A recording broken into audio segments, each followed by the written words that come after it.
punya uang 500.000, sedangkan besok udah gajian. Jadi gaji kemarin saya alhamdulillah masih ada sisa 500.000, irit, sedangkan besok udah gajian lagi. Kalau 500.000 ini bisa menjadi 20 juta, kenapa tidak? Masuk ke meja judi. Ketika udah masuk ke meja judi, ternyata dikasih menang. Ingat ya, nggak ada yang jago, adanya yang dikasih menang sama bandarnya. Ternyata beneran dari 500.000 jadi 20 juta. Biasanya yang 10 juta masuk lagi ke judi, 10 juta lainnya biasanya jadi barang. Dan biasanya barang yang dibeli dari hasil duit judi biasanya gampang dijual lagi karena ngerasa dapetnya kan gampang. Handphone dibeli 10 juta, ya, dia menang, ngerasa dari menang judi bisa dijual 1 juta tuh kalau BU, Bu. Kan awalnya juga duitnya nggak ada, belinya juga dapat dari duit judi. Adalah asal ini kan. Makanya punten ya, kadang ada aja ya, kayak Allah pengen ada orang soleh, pengen beli motor, tapi motor baru kan harganya 20 jutaan lebih. Dia ada cuman 5 juta. Gimana caranya punya motor baru harga 5 juta? Kadang ada orang kalah judi, motor barunya dijual, butuh cepet 5 juta we laku. Udah we. Bagi yang belinya halal nggak? Halal insya Allah. Orang yang saya tahu saya cuma beli motor, saya nggak tahu kalau dia penjudi. Udah we dibayar. Ya. Kadang ada aja kisah seperti itu ya. Nah, ketika udah menang nih Bu, 500 jadi 20, bulan depan kalau terulang lagi, gaji masih sisa 500.000 lagi. Besok udah gajian lagi. Kemarin aja bulan lalu 500.000 jadi 20 juta. Kenapa saya nggak masuk lagi? Barangkali terulang, ya nggak? Masuk 500, ternyata kalah, ngeles otaknya. Bulan kemarin menangnya lebih gede, sekarang kan baru kalah gopay. Ya kan? Dan saya tinggal taruhan 2 kali lipatnya, 1 juta. Ketika 1 juta saya taruhan, menang sekali aja, saya berarti dapat 1 juta. Berarti modal saya yang gopay balik, berikut kemenangannya. 1 jutanya kalah lagi gimana? Tinggal taruhan 2 juta. Ketika 2 jutanya sekali aja menang, balik lagi duit yang tadi. Ketika 2 jutanya kalah, gimana? 4 juta taruhannya. Karena sekali menang, balik duit. Pertanyaannya, kalau 4 jutanya kalah dan gaji dia memang cuma 4 juta, pilihannya apa? Nahan lapar sampai gajian bulan depan, sebulan penuh, atau maksain nyari duit sekarang juga 8 juta, dijudiin lagi, sekalinya menang, balik duit saya. Ya kan? Duit 16 juta karena hanya dengan sekali kemenangan, motor teman balik, duit saya balik, senang lagi. Ketika udah nyampe lingkaran itu, udah lingkaran setan. Dan ketika sudah nyampe di titik itu, itulah titik kehancuran. Bandar melalui settingan komputernya, algoritmanya, udah gak akan dikasih menang karena bandar tahu dia buntu di otaknya, udah gak punya pikiran atau jalan lain untuk bisa nyari duit cepat dengan nominal sebesar itu. Maka dia pasti akan ngelakuin berbagai macam cara untuk bisa main dan ngarep menang. Ngarep ya. Nah, ketika udah nyampe titik itu, udah biasanya berhentinya cuman karena sudah mentok. Udah foto sama KTP deh, pinjol, nambah dosa baru, riba. Ya, tadinya nggak punya utang, jadi punya utang banyak dalam 1 malam. Gak semua orang bisa terima kan keadaan itu. Ya, kayak itu. Jadi nggak ada orang misalkan lagi lapar banget, uang tinggal 100.000 dijudiin. Nggak, orang tuh nggak sebodoh itu, saya yakin. Pasti makan kok. Cuman kalau tadi itu udah saya mah bahasanya mah kabelejog lah, Bu lah. Ya. Ngerti itu kabelejog, Bu?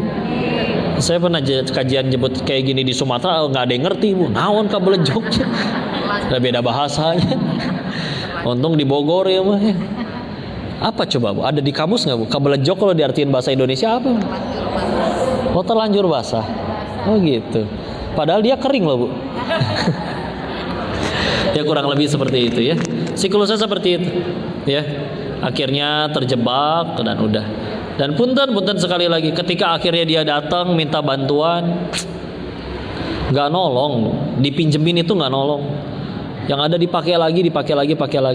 Karena pernah ada kejadian ya. Ini waktu kami masih di sana ya, waktu masih di Thailand. Kan ada orang-orang yang kerjaannya untuk balas-balesin chat para penjudi, buat kalau pengen tanya-tanya atau apa. Ya kan, dapatlah kami laporan. Ini ada orang yang minta duit 500.000, katanya udah kalah banyak di tempat kami. Dicek aja nih akun saya, nomor rekeningnya ini, coba cek aja saya udah kalah berapa, pasti ketahuan. Dan begitu dicek emang udah kalah 800 juta lebih, udah banyak. Dan dia minta, saya cuma minta 500.000, tolong saya udah jadi gembel depan Indomaret, saya pengen mengulang hidup saya minta 500.000 untuk ngekos sebulan ini, saya pengen mulai dari nol, kerja lagi. Ya, kayak begitu katanya. Kami, ya juga lah, kasihan lah, udah kalah 800 juta Bu, cuma minta 500.000, transfer, kasih. 15 menit kemudian dapat notifikasi masuk, cetung, dia main judi lagi pakai duit yang tadi gope. Buntu Bu. Gak semua orang siap bersabar bertahun-tahun. Coba ngelunasin utang 80 tahun mulai dari nol tuh, ngelunasin utang 800 juta dari nol itu perlu waktu berapa lama coba kira-kira? Dia mau kerja dulu, ternyata kerjaan pertamanya gajinya 2,5 juta. Buat hidup buat apa? Paling per bulan bisa nabung 100-200. Mau berapa lama buat dapat 800 juta? Udah nyampe lingkaran itu. Makanya perintahnya benar-benar jangan pernah cobain sama sekali. Jangan pernah cobain sama sekali. Sebelum akhirnya jatuh ke tingkatan itu. Karena kita punten ya, bandar kan manusia juga Bu. Dia sama-sama punya nafsu, punya syahwat, pengen dapat duit, pengen nyenengin anak istrinya juga. Cuman dia lebih pinter. Jadi dia bikin suatu sistem di mana pasti mereka yang selalu untung. Itulah yang disebut judi online. Terus kita ngarap-ngarap dapat keuntungan dan kita serahkan pertaruhan keuntungan kita di tangan manusia yang sama-sama pengen punya untung. Disebutnya bandar. Dia yang bisa atur kartunya, dia yang bisa atur apanya. Kan kebodohan atau puntennya. Karena kalau dari awal si bandar emang niatnya pengen bagi-bagi duit, ya udah yang dilakuin ya bangun lembaga zakat infak sodako aja, ngapain bikin web judi, ya. Jadi ya itulah siklus awalnya ya. Akhirnya mulai dari situ dan sekali lagi nggak mendidik. Kalau dikasih dipinjemin. Kalau ibu benar-benar pengen bantu, yang dibantu tadinya Bu, anaknya jadi nggak bisa sekolah, ya udah mana sekolah anaknya, datengin langsung bayarin ke sekolahnya. Udah gitu. Insya Allah biaya sekolah per bulan masih ada yang sanggup nalangin lah. Atau makan juga masih murah Bu. Di Bogor 10.000 masih bisa kenyang. Ya, beras beliin tuh yang 5 kiloan tuh yang di Alfa, yang di Indomaret, cukuplah itu insya Allah bisa buat seminggu 2 minggu. Ya. Yang 5 kiloan itu berapa? 67.000 paling ya. Bismillah cukup tuh buat makan. Sisanya apa? Telur, kecap, udah asal bertahan hidup tuh murah insya Allah. Yang mahal kan gaya hidup, bukan biaya hidup ya. Gengsi. Masya Allah. Langkah-langkah yang akhirnya bisa benar-benar. Karena sekali lagi nggak mendidik, yang masalah di mentalnya soalnya ya. Cuman sekali-kalinya pernah ada yang nemuin dia hancur karena judi memang, tapi gentle, dia pasang badan, ditagihin barang diambilin, itu sampai lemari pun udah nggak ada, baju cuma ditumpukin di atas ubin, udah nggak ada, sofa, TV udah nggak ada semua, ya. Cuman masih kurang itu, ketika masih kurang dia sampai ibaratnya kayak gini lah, terserah Pak, saya pasang badan, kalau ada yang masih bisa diambil, ambil. Tapi saya udah nggak bisa apa-apa.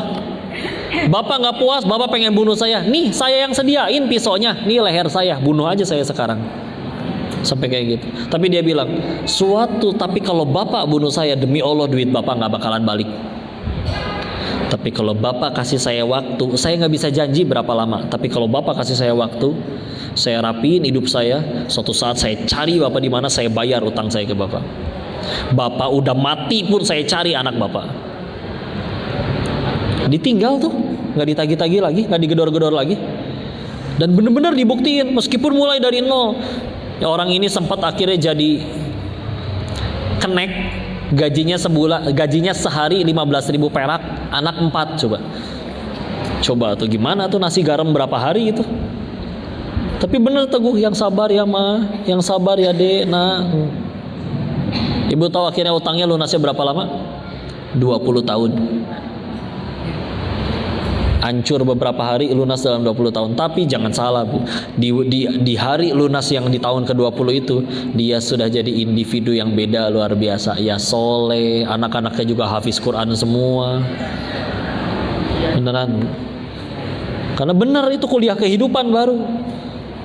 Karena kalau benar-benar tahu-tahu, tolong saya udah banyak utang ke pinjol ini, ke bandar ini, ke ini segala macam. Saya pinjam ke Koko 1 pintu aja, jadi saya tiap bulan nanti nyicil ke Koko daripada digedor-gedor bunga apa segala macam. Punten bu.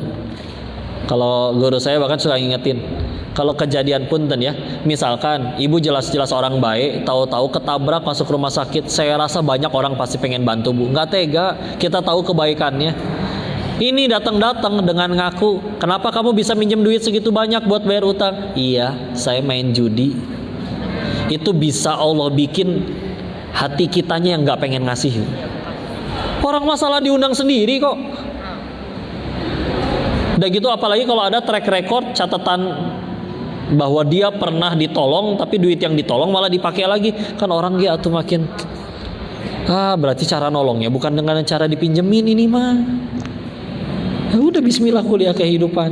Siapa yang pengen kita tolong tadi sok silakan, anaknya bayarin sekolahnya, ayo bismillah. Kita beliin berasnya, ayo beras doang mah atulah. PT-PT ini 5 keluarga, seorang 10.000 beliin beras, atau beli 5 seorang 15.000 dapat 75.000 kali 5 orang, beliin yang 5 kilo. Kamu datang ya tiap minggu kami kasih beras lagi. Tapi jelas dalam bentuk beras, nggak bisa dijudiin juga. Karena ya punten lah, itu dia masalahnya ya. Gimana atuh kok biar bisa berhenti? Berhenti udah, nggak usah transfer lagi, nggak usah deposit lagi. Hapus aplikasinya.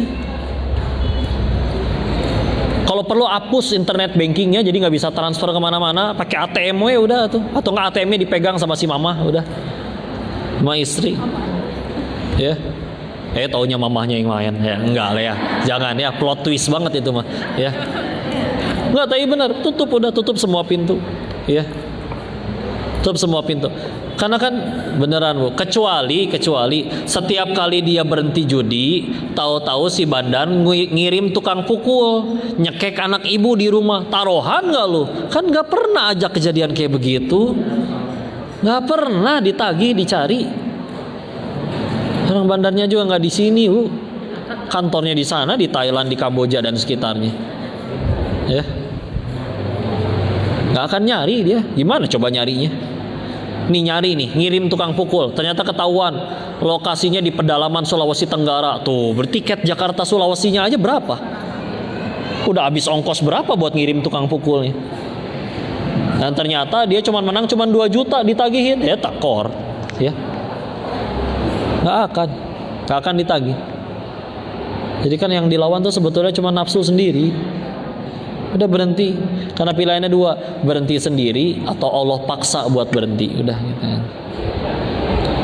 Nah yang saya sampaikan tadi, tolong ulangin kepada orang-orang yang main judi. Gitu, coba sok ya. Kok tak apal, kasih we video nawe lah. Punten bu, sampai bebusa saya ke podcast entah sekian banyak gitu bu. Jujur awalnya ketika diajak datang pertama kali ke podcast ya, terutama yang Densu ya, kan yang paling pertama rame kan itu ya. Sebetulnya niatnya pengen ya Allah bicara tentang tauhid, bicara tentang Allah, ada ini wadah lah. Dia kan punya penonton. Ini jadi kesempatan yang bisa kita gunakan untuk memperkenalkan Allah ke semakin banyak orang. Ternyata dianya mantan penjudi, jadi pertanyaannya judi deui. Tapi malah itu yang rame. Ya udah kan jadi fakta aja bahwa di Indonesia teh judi teh semerebak itu. Sudah segitu kronisnya. Jadi udahlah, jangan sentuh sama sekali. Apalagi tadi kita udah dikuatkan keyakinan tentang rezekinya ya. Sudah yakin sama Allah? Di luar sana ada yang lagi maksiat nggak Bu? Ada? Yang lagi maksiat itu dia dapat rezeki nggak? Dapat. Dia masih bisa makan Bu ya. Siapa yang ngasih rezeki Bu? Allah. Yang segitu nggak nurut Bu. Masa ibu nurut sama Allah nih? Coba waktu bebas hari ini misalkan mau kemana, ibu malah datang karena masjid. Terus Allah malah jadi pelit gitu karena ibu? Mustahil. Mustahil. Istilah. Kadang cara Allah nenangin seorang hamba juga memang gak melulu nominal, tapi dibikin hatinya gak tertarik tuh terhadap yang dia gak perlu. Karena pernah ada orang yang, mohon maaf ya, dari lingkungan yang uangnya haram Bu, itu bisa stres, depresi, gak bisa tidur cuman gara-gara mikirin temannya dia mobilnya lebih bagus dari dia. Dia mikir gimana caranya mau halal mau haram, yang penting bisa mobil yang lebih baru daripada tetangganya itu. Bisa Allah bikin segitu gak tenangnya hidupnya cuman gara-gara rebutan kaleng. Mobil kan kaleng, betul? Kaleng dipakein kaca, diplastikin, dikaretin, jalan. Kaleng. Ya. Tapi segitunya ya. Di sini coba ada yang tenang ya Allah. Ada Allah ge adil ya. Halal, iya memang tidak kaya tapi barokah, sakit ge cukup pakai obat warung ya. Sakit boro-boro minum obat, cuman perlu koin sama minyak, udah sembuh. Sembuh. Coba punten Bu ya, orang-orang yang duitnya punten dengan cara yang haram Bu, nggak mempan Bu obat warung Bu.